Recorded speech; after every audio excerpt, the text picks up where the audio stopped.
you say something wrong. I mean, in my family, maybe I was a little bit protected, but in other families, you can say something wrong and you disappear. No, there's no charge. There's no nothing. You're gone.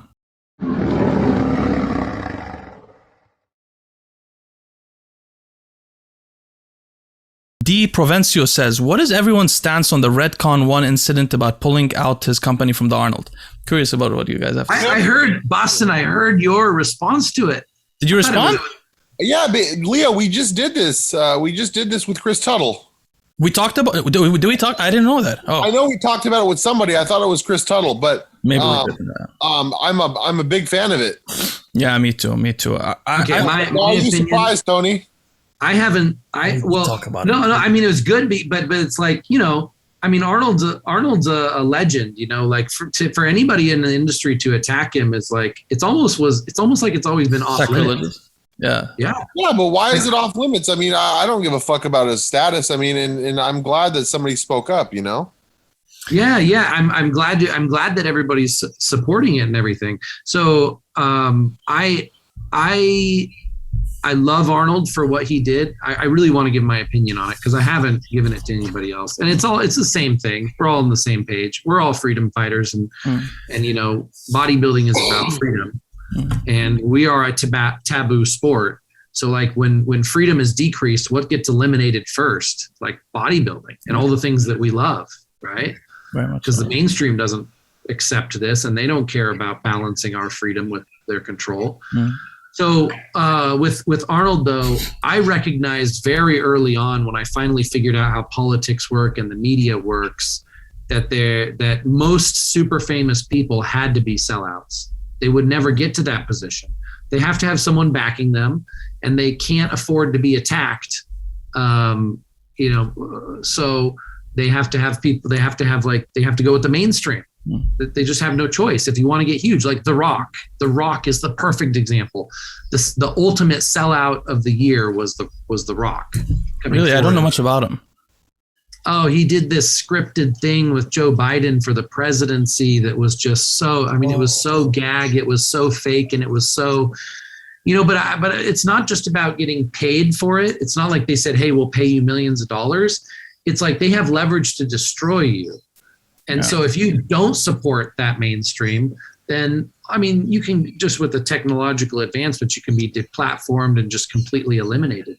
So I believe that Arnold is strongly part of the system and a sellout or whatever you want to call it. And I also recognize the character. Like when I watch him and his body language and how he speaks, I know. Let me back up. I think you can categorize people into one out of 100 different people. Like there's 100 different types of people, and you can fit them in these categories. And you can watch their facial expressions. You can listen to what they talk about and how they think. You can fit them in this category, and you could stereotype them and be 90% accurate. And he fits into this category of this person that I grew up with, that I know so well, so intimately well, exactly his psychology, that I know Arnold's psychology. I see exactly how he thinks. And it's not that he's a bad person. He's just a complete sellout. He's just someone who says, my goal is to be a champion. Like when it comes to Olympia also, and winning Olympia before, it's like, my goal is to be a champion. Nothing else matters. You know, I don't have values outside of me becoming a champion. And that's where he was. And so when he says, screw your freedom, he's basically finally, I think, crossed the line. And I did watch the whole interview. And okay, you could say it's kind of taken out of context, but it's not taken out of context if you watch all of his other content since this whole thing started, or even over his entire career, actually. Sellout from the beginning. I have no problem with sellouts. I just like the honesty of it. Like, I don't want someone to be labeled a legend pioneer who stood up for freedom when he never stood up for freedom unless it was part of his script. It's all just, everything about Arnold is scripted from day one, basically. We just have to understand that. I have some comments. The first thing I wanted to say to the audience is, in America, we tend to think of a overpowering government that controls our freedom as necessarily being leftist. But historically, that's not true. There are, people like, for example, the Nazis. They were not left. They were right. They were very controlling. Look at China, communist country, or USSR, the former Soviet Republic with Joseph Stalin, on the left controlling people. So in America, sometimes we think it's like tribalism, but it's not necessarily. America has a unique foundation of principle of giving the people the rights. Actually, originally, the reason was to overthrow a tyrannical government because of the British. So I wanted to distinguish that. We're not partisan necessarily. This is about freedom, which is a separate issue, uniquely American. And many foreigners comment on this and they don't understand necessarily what our forefathers, and my forefathers, my mom's side, some of the oldest people in America, fought for. My forefathers fought in the Confederate War, they fought in the Revolutionary War, they fought in World War I, World War II to defend our freedom. So Americans, some of us feel very strongly about that. And the second thing I wanted to comment on is Arnold is what Bostin would call a phony, specifically. So why would I say that? Because look, it's very obvious. Arnold was, forget the fact that he became a movie star and forget that Arthur Jones said he was a gay prostitute back in the day, which who knows if that's true or not. But what was interesting, maybe he sold his soul to the devil. He married a lady that changed his life completely. A lady from the Kennedy family. That's how he got into politics. That's how he rose himself high. He owed everything in his life to this lady. One of my most important principles is loyalty. If I married, first of all, it's a suspect when you marry a lady that's very powerful already. Your incentives are suspect. But you marry her and then you cheat with your maid. It's different if he came out and said, I made a mistake. I cheated with a maid or whatever. He didn't come out. He got caught. So under his wife's eye, embarrassing her and humiliating her without her knowing. It's not like having a polygamous thing that's open. This is a betrayal of the closest person to you that gave you everything. After that, you know what kind of man he is. Off too. Didn't he want to pay the maid off to be quiet? I'm sure he tried to. I'm sure he tried to do everything he could. But you're talking about once you see that, you know the character of a man. It's not like he was drunk and he did something wrong. You're talking about he lived with the boy there, never told the boy he's his dad. Let the gardener think it's, this is something like, after that, you're surprised that he does this. This is a guy that will do whatever suits him. So back to the freedom in America. Okay, I've been all over the world. I love America for the freedom, for the value of freedom, but it's largely an illusion. There's an illusion of more freedom than there actually is. And that's what's also unique to America, because a lot of countries don't even give you the illusion.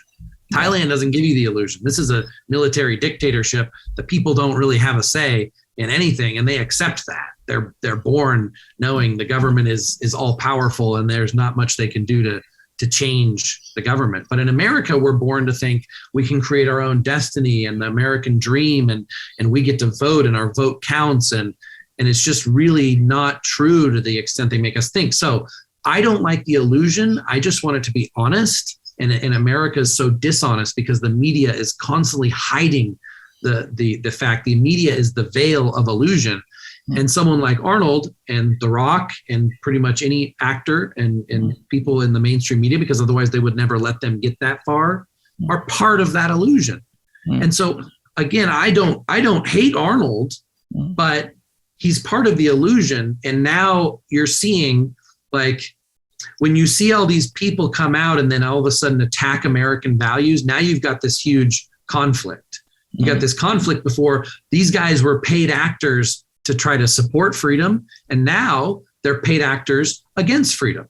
And so now you get to see it's not freedom that drove these people, and freedom was not their values. Their value was their loyalty to some higher power, which is granting them the ability to have their fame and money, which means they're putting themselves first before values and before other people. That sounds very accurate. And historically, because I like to read a lot of history, we've really been losing our individual liberties in America since basically the turn of the 20th century. That's when the government started growing much larger, when they conquered Hawaii, before that the Philippines, and the government started getting control over our lives. And we've slowly been relinquishing individual liberty in the US for the last 120 years. It's very much so. And also on that topic of Thailand, so I happen to be half Emirati also, so I spent most of my life in Dubai. So I got the opportunity to come from an American's perspective and live in Dubai, accepted as one of them, meeting princes and sheikhs all day and knowing what I can and cannot say. And you say something wrong. I mean, in my family, maybe I was a little bit protected, but in other families, you can say something wrong and you disappear. No, there's no charge. There's no nothing. You're gone. Okay, so that's what happens when really you lose all freedom. What's interesting is that the United States backs that government. So the freedom-toting United States actually backs a lot of these dictatorships in South America and the Middle East. And so, but when you get to live in both places, you appreciate that ideal at least, and you appreciate how unique it is in the world. It doesn't exist anywhere else.